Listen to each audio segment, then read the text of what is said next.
Che Guevara అంటూ తీవ్రమైన left భావాలతో తన రాజకీయాన్ని ప్రారంభించినటువంటి పవన్ కళ్యాణ్ గారు తక్కువ కాలంలోనే రైట్కి తీసుకొని సనాతన ధర్మాన్ని కాపాడటమే నా ధ్యేయమని కంకణం కట్టుకున్నారు.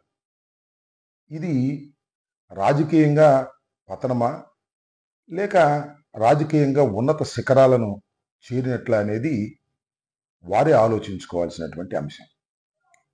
తొలిగా సిపిఐ సిపిఎం కమ్యూనిస్టులతో జతగట్టి రాష్ట్రం అంతా పోటీ చేసి ఒక్క సీటు కూడా గెలుచుకోలేక చివరికి తాను పోటీ చేసిన 2 సీట్లలోనూ ఓటమి పాలయ్యారు.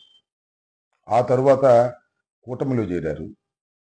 బీజేపీతో తెలుగుదేశంతో జతకట్టి 21 సీట్లకు పోటీ చేసి 21 సీట్లు గెలుచుకోవటమే కాకుండా తన కూటమిని అధికారంలోకి తీసుకురావడంలో కీలక పాత్ర పోషించారు అనేది ప్రజలు అనుకుంటున్నటువంటి అంశం.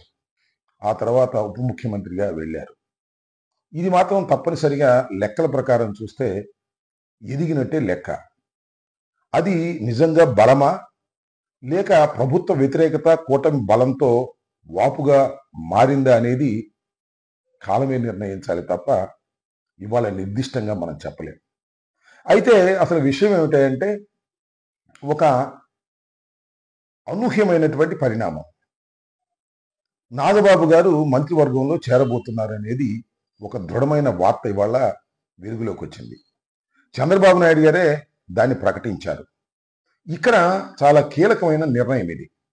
ఎందుకని కీలక నిర్ణయం అంటున్నానంటే నాగబాబు గారు అనకాపల్లి నుంచి పోటీ చేసి పార్లమెంటుకు వెళ్ళాలని ప్రయత్నం చేశారు.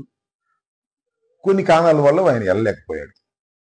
ఆ తర్వాత మన రాజ్యసభకి వెళుతారని అందరూ ఆశించారు. పవన్ కళ్యాణ్ గారు కూడా ఆయన రాజ్యసభకు పంపిస్తారని భావించారు. కానీ సతీష్ అనే తెలుగుదేశం వ్యక్తిని పార్లమెంటుకు పంపేందుకు చంద్రబాబు నిర్ణయం తీసుకొని కాంప్రమైజింగ్గా ఈయనకి ఎమ్మెల్సీ ఇచ్చి రాష్ట్రంలో మంత్రివర్గంలోకి తీసుకోవాలని నిర్ణయించినట్టుగా మనకు అర్థమవుతుంది. ఇది ఏ విధమైనటువంటి నిర్ణయం?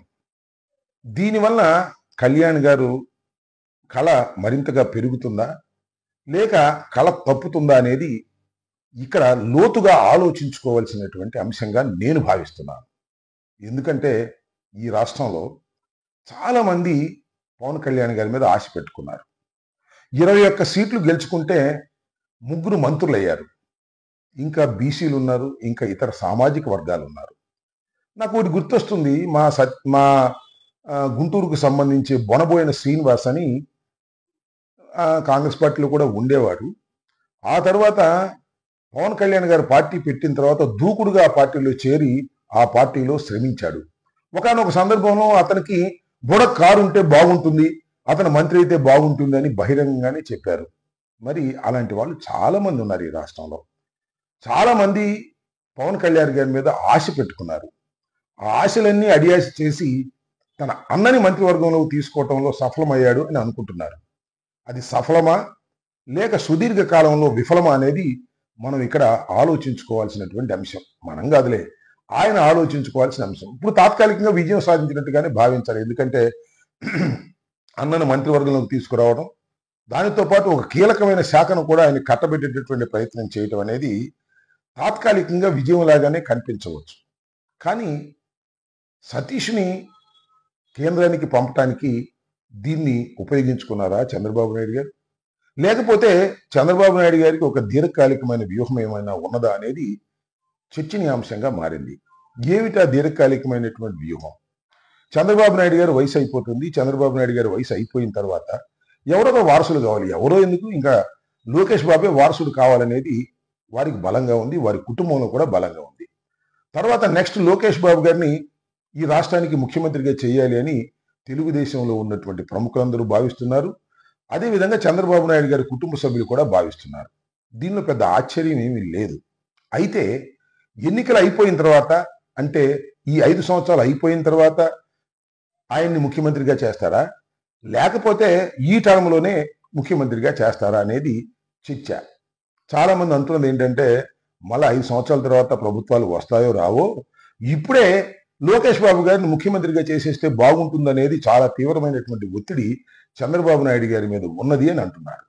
కాబట్టి తన ఒత్తిడిని తప్పుకోవడానికి వ్యూహంగా నాగబాబు గారిని తీసుకొచ్చి క్యాబినెట్లో పెట్టి రాబోయే కాలంలో లోకేష్ బాబుని ముఖ్యమంత్రిగా చేయటానికి వేసిన వ్యూహంలో ఇది కూడా ఒక అడుగు అని అనుకోవడానికి ఆస్కారం ఉందని నేను అభిప్రాయపడుతున్నా. ఏది ఏమైనా ఒక విషయం మాత్రం నేను చెప్పదలుచుకున్నా. పవన్ కళ్యాణ్ గారి మీద అనేక మంది ఆశలు పెట్టుకున్నారు. రాష్ట్రంలో కాపు సామాజిక వర్గం ఆశలు పెట్టుకుంది. అదేవిధంగా ఆయన్ని ప్రేమించే వాళ్ళు చాలా మంది ఆశలు పెట్టుకున్నారు. చివరికి తన కుటుంబం వరకే పరిమితం అయిపోయేటటువంటి రాజకీయాలు పవన్ కళ్యాణ్ గారు నడుపుతున్నారు అనేది ఆ శ్రేణులకు నచ్చనిది, ప్రజలకు నచ్చనిది అనేది కూడా నేను ఈ సందర్భంగా చెప్పదలుచుకున్నా. ఏది ఏమైనా ఈ నిర్ణయం వల్ల పవన్ కళ్యాణ్ గారు కళ తప్పుతున్నారని, రోజు రోజుకి పవన్ కళ్యాణ్ గారు తన యొక్క విధి విధానాల పట్ల సక్రమంగా ఉండటం లేదు అనేటువంటి భావన రాష్ట్ర ప్రజల్లో, అదేవిధంగా ఆయన అభిమానుల్లో, జనసేనలో కలిగే అవకాశాలు ఉన్నాయనేది నా అభిప్రాయం. సరేలేదు, అంబటి రాంబాబు గారు జలసితోనో కోపంతోనో విమర్శ చేశారు అనుకునే వాళ్ళకి ఒక నమస్కారం. లోతుగా ఆలోచించే వారికి నా అభినందనలు.